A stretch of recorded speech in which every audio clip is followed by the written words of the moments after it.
What's up, everybody? MagicRacingNews.com. I am fresh from my workout, ready to watch what could be another paid workout here for Jackie's Warrior in the Forego Stakes at Saratoga. Last time we're going to see this amazing horse run at Saratoga. He won twice here at age 2. He won twice last year in age 3. He's going for his second win at age 4. No horse has the record at Saratoga quite like Jackie's Warrior. He is very deserving, heavy favorite here, 1-5 going into the gate. The way to make money on this race, play Cold Exacta. I know the Racing Dudes team were all on the 3-5 straight Exacta. CODY'S Wish, your second choice, and currently the only other horse at single-digit odds at 8-1 there. But let's go ahead and watch this. Boy, I am so ready for this one. I know Mike Somich is ready for this one too. You ready for this, Mike? What are you doing? Stop it. Yeah, let's do it, man. It's going to be a fun one. Jackie's Warrior, obviously 1-9, awfully short price here. But you got 3 horses that are a little bit interesting. You got Pipeline, you got Baby Yoda, you got CODY'S Wish. I mean, maybe we can see something crazy happen here, but probably not all that likely.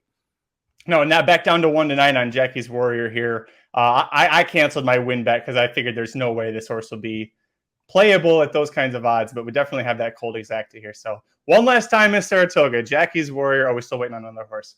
And tell that CODY'S Wish to calm down. That's the one I'm trying to fade here. I get that CODY'S Wish is a logical second choice, but I'm seeing if I can go 3-6 and get Pipeline here cold in second.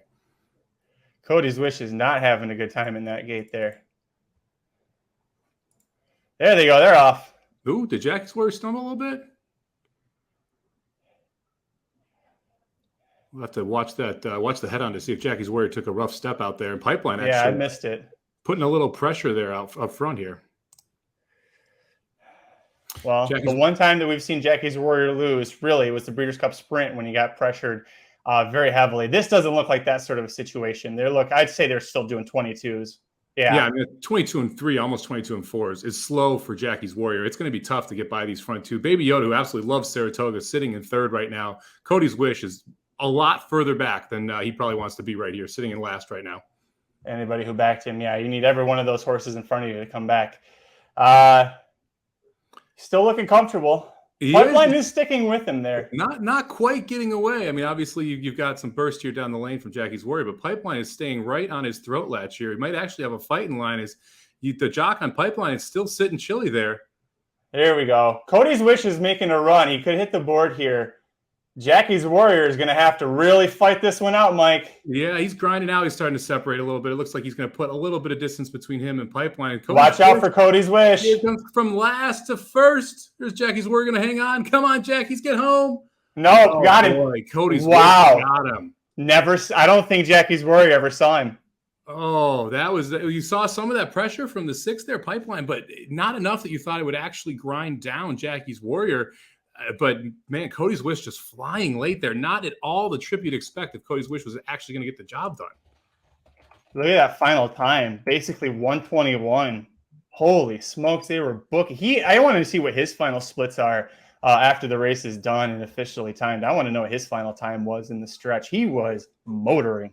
And the cutback really pays off there. Coming out of a 1:16 race at Tampa, then a mile at Belmont, mile at Churchill. You could tell that final furlong, he was really booking it as Jackie's Warrior was starting to suck some wind there and comes home in 12 seconds. Not exactly flying for Jackie's Warrior going 7 furlongs. See, that last furlong is a little bit slower than what we've seen him click off in the past.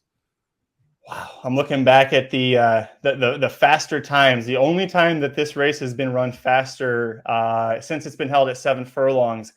Mitole back in 2019. And Mitole is a horse that we've compared to Jackie's Warrior, saying the 2 best dirt sprinters we've seen in a very, very long time. Yeah, pretty good horse, Mitole. It's interesting that Jackie's Warrior went right to the lead here as well. We talked about it last time. You saw that kind of forced rate that they did with Jackie's Warrior, specifically because of what happened at the Breeders' Cup last year. This time, Jackie's Warrior goes to the lead. Again, doesn't face the pace pressure you think that would cause Jackie's Warrior to give it up. He's done 22-4, 45 flat before and won races. So you can't really say it's the pace pressure that cost him, but man, it's an interesting outcome here. Then it makes you wonder, do they want to try and rate Jackie's Warrior? It turned out pretty good last time. You're going to face a lot of people in the sprint next time. I still contend, now that we see the head on there too, I still contend Jackie and Joel Rosario didn't see CODY'S Wish until it was too late. And that seems to be kind of a theme with Joel Rosario getting beat on favorites, is he doesn't see a horse coming until it's too late there.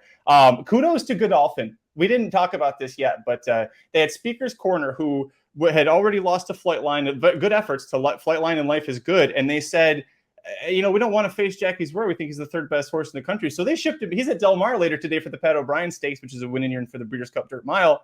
Cody's Wish, we were like, okay, they're probably sending here to try and hit the board. And he's the one that beats Jackie's Warrior. That's crazy, Mike.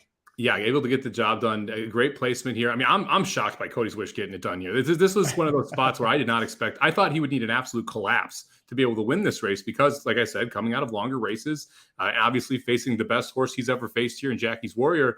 But great ride from Junior Alvarado. Didn't panic. You mentioned was rough in the gate. I mentioned it was last on the backstretch, not where you want to be sitting, trying to make up that much ground, but the track just kind of got to Jackie's Warrior, tired him out a little bit. And that, again, that 12-second final furlong, that allowed horses who were further back to be able to make up some ground. And that's exactly what Cody's Wish was able to do.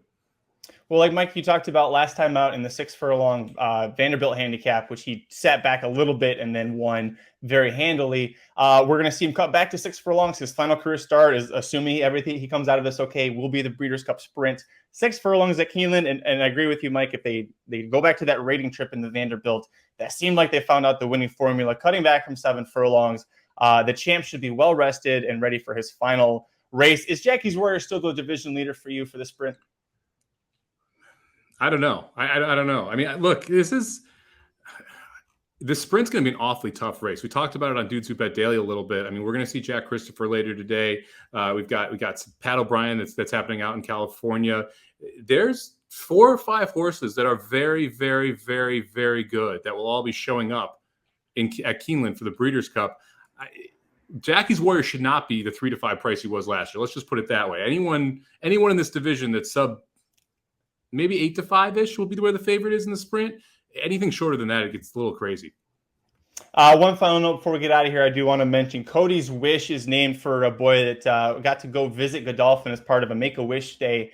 And he developed a really strong bond with an unnamed foal that happened to be named after the boy. So Cody's Wish was that foal. Cody, you can see there in the winner's circle, he and his family all celebrating. They always bring him out. So that's always wonderful to see as well. A nice, heartwarming story in horse race. We don't have enough of those. Let us know what you thought about this race down below in the comments section. Hit like before you leave. Subscribe to youtube.com/racingdudes. Don't miss the live show and all of the reactions we're going to have for Saratoga Travers Day with myself, Mike Somich, and the Racing Dudes team live at Saratoga. We'll see you at the track.